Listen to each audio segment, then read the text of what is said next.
현대그룹 창업자 정주영, 불가능을 모르는 왕 회장의 신화. 이봐, 해봤어?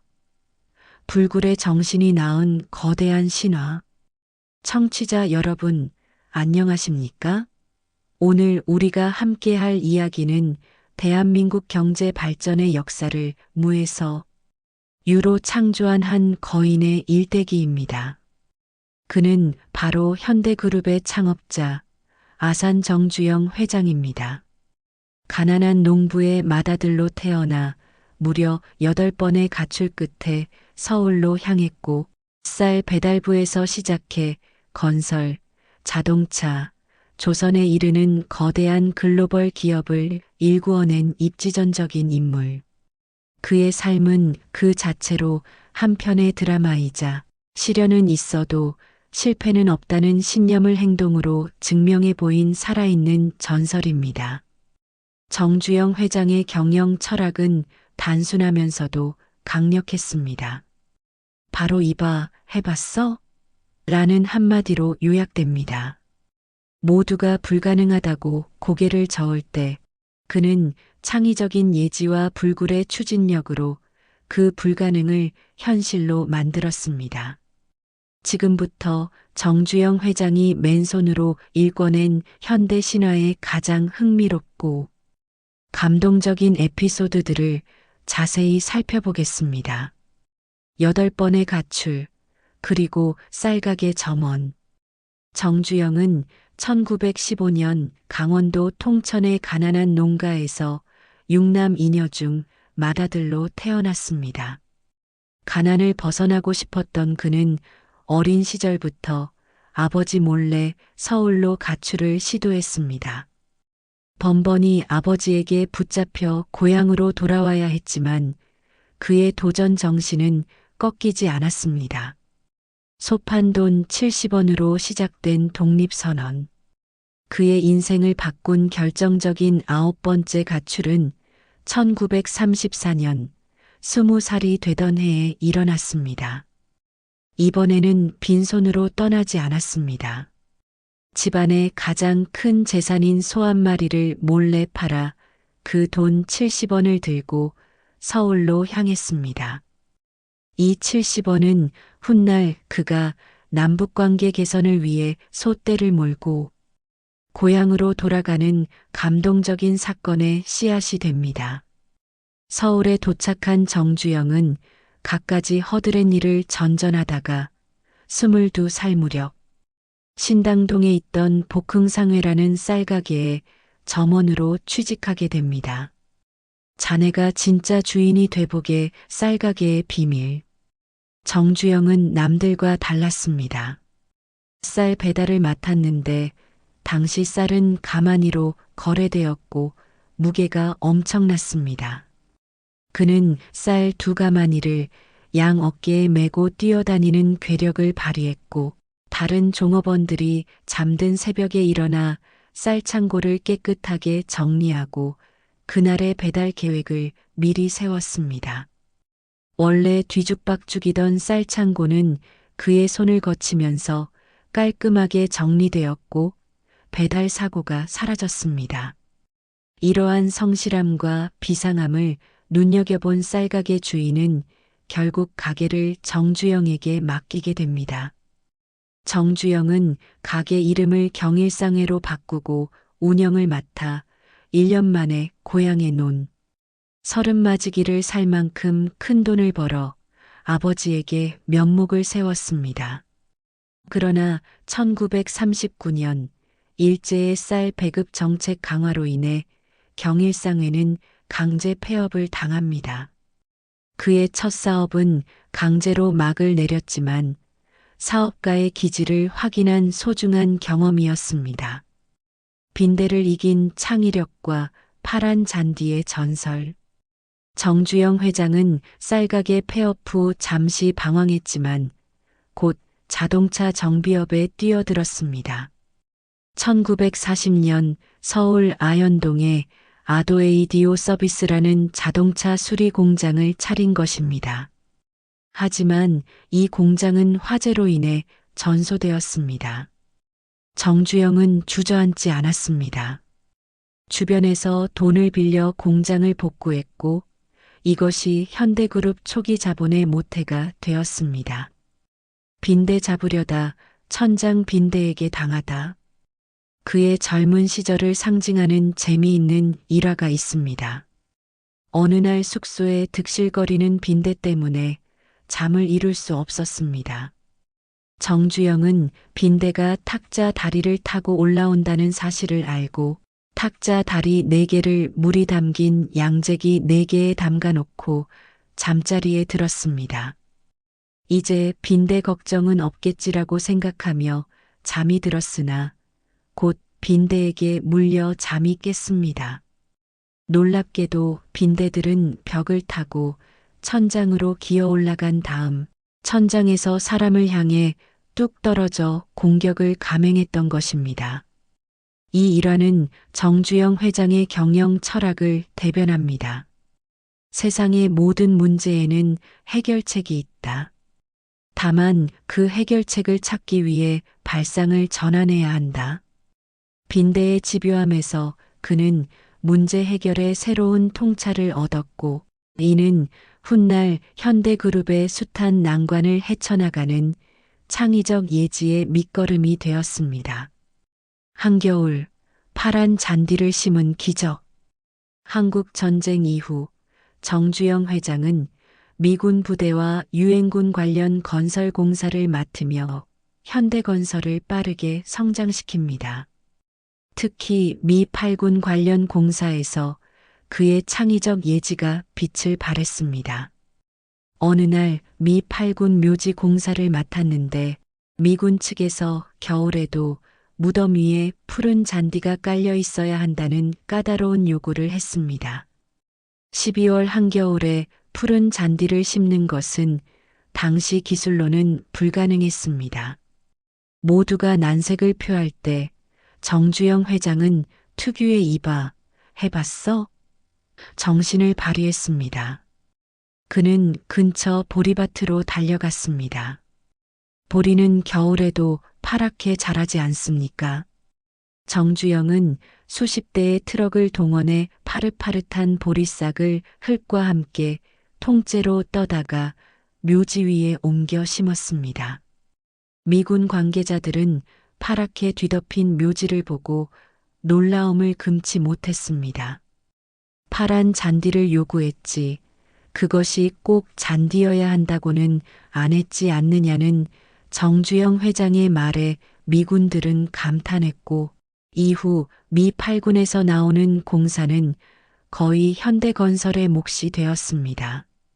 이 일화는 현대건설이 단순히 시공 능력을 넘어 상식을 뛰어넘는 문제 해결 능력을 갖춘 회사임을 입증했습니다. 500원짜리 지폐의 기적 울산 백사장의 조선 신화.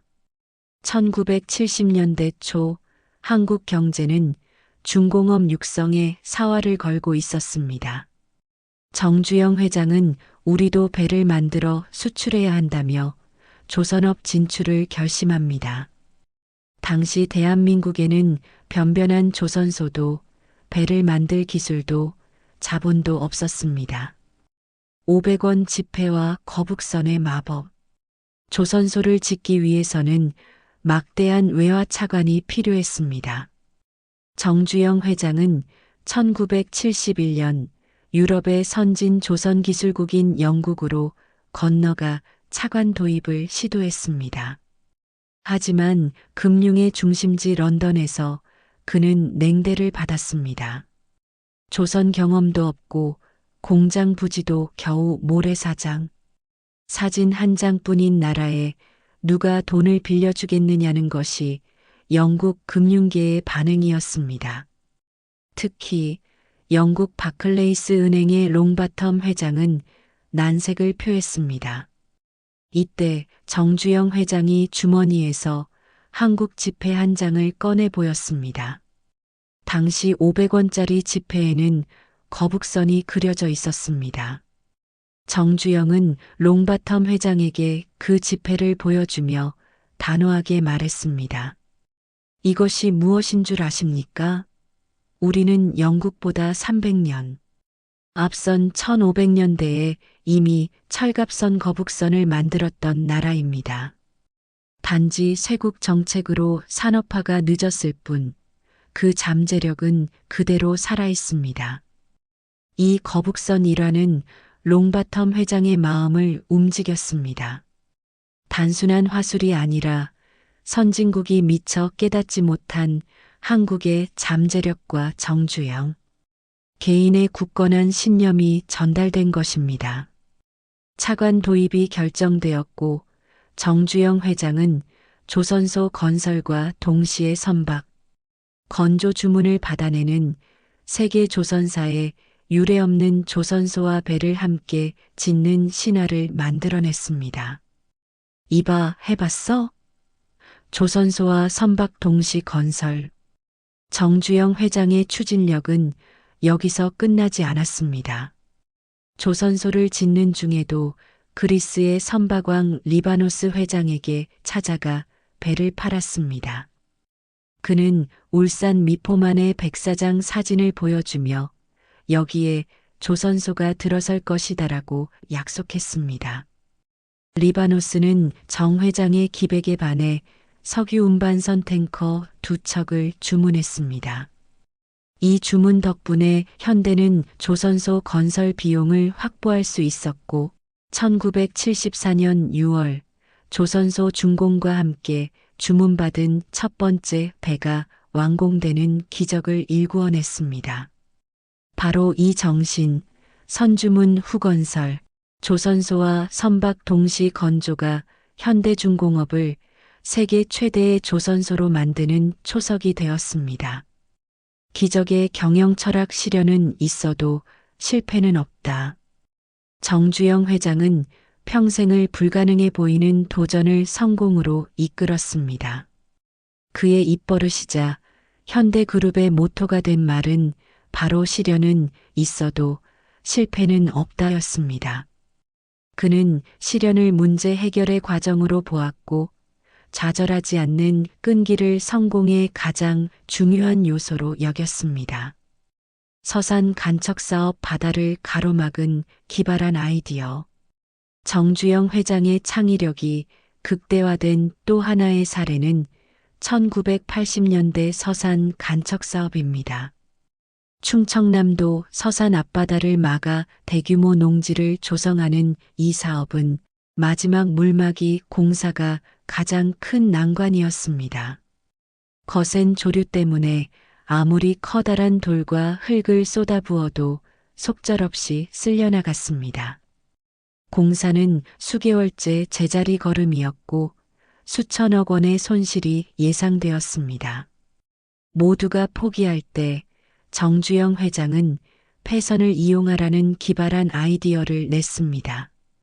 20만 톤급 폐 유조선을 동원하여 그 안에 흙과 돌을 가득 채운 뒤 조류가 가장 거셀 때 구멍난 배를 물길 한가운데에 가라앉히는 방법이었습니다. 이 유조선 공법은 조류의 힘을 상쇄하며 물길을 성공적으로 막아냈고 공사 기간을 2년 이상 단축하고 공사비 280억 원을 절감하는 경이로운 결과를 낳았습니다. 이 성공은 전 세계 토목공학자들을 놀라게 했고 정주영 회장에게 바다는 바다가 아니라 논밭이었다는 평가를 받게 했습니다. 20세기 마지막 전위예술 소대 방북. 정주영 회장은 말년에 이르러 그의 고향인 북한 통천을 향한 염원을 실현했습니다. 이는 단순히 사업가의 고향 방문을 넘어 분단된 남북 관계에 새로운 희망을 불어넣은 역사적인 사건이었습니다. 잃어버린 소 한 마리에 대한 평생의 빚. 앞서 이야기했듯이 정주영 회장은 가난한 농촌을 떠나올 때 집안의 소를 팔아 마련한 70원을 가지고 상경했습니다. 평생을 불을 일구었지만 그는 마음속 깊이 가난한 아버지를 배신하고 소를 훔쳐 판 것에 대한 죄책감을 가지고 있었습니다. 1998년 85세의 고령에도 불구하고 정주영 회장은 역사적인 결단을 내립니다. 소를 훔쳐 달아났던 정주영이 이제 소떼를 몰고 돌아간다는 감동적인 명분을 내걸고 북한 방문을 추진한 것입니다. 1001마리의 소가 건넨 평화의 메시지. 1998년 6월 16일 정주영 회장은 500마리의 소떼를 이끌고 판문점을 통해 군사분계선 DMZ를 넘었습니다. 이 사건은 분단 이후 민간인 차원에서 군사구역인 판문점을 넘어 북한으로 들어간 최초의 사례였으며 전 세계 언론의 헤드라인을 장식했습니다. 프랑스의 문명 비평가 기 소르망은 이 장면을 가리켜 20세기 최후의 전위예술이라고 극찬했습니다. 같은 해 10월 그는 2차로 501마리의 소떼를 다시 몰고 방북했습니다. 총 1001마리의 소떼를 보낸 데는 깊은 뜻이 담겨 있었습니다. 천은 끝을 의미하지만 1001은 끝이 아닌 새로운 시작을 의미했기 때문입니다. 정주영 회장은 소떼 방북을 통해 남북 교류의 물꼬를 트고 금강산 관광 사업과 개성공단 사업의 기틀을 마련했습니다. 그의 마지막 도전은 사업적 성공을 넘어 민족의 화해와 평화라는 인류애적인 가치를 실현하는 데 집중되었습니다. 시대를 관통하는 정주영 정신. 정주영 회장의 신화는 우리에게 단지 성공 스토리 이상의 교훈을 남깁니다. 그것은 바로 인간의 의지가 불가능을 극복할 수 있다는 확신입니다. 그의 삶의 궤적은 현대그룹의 역사 그 자체였으며 동시에 대한민국이 걸어온 격동과 발전의 역사와 맞닿아 있습니다. 시련 앞에서 좌절하지 않고 항상 새로운 방법을 모색하며 자신의 한계를 끊임없이 돌파했던 왕 회장 정주영.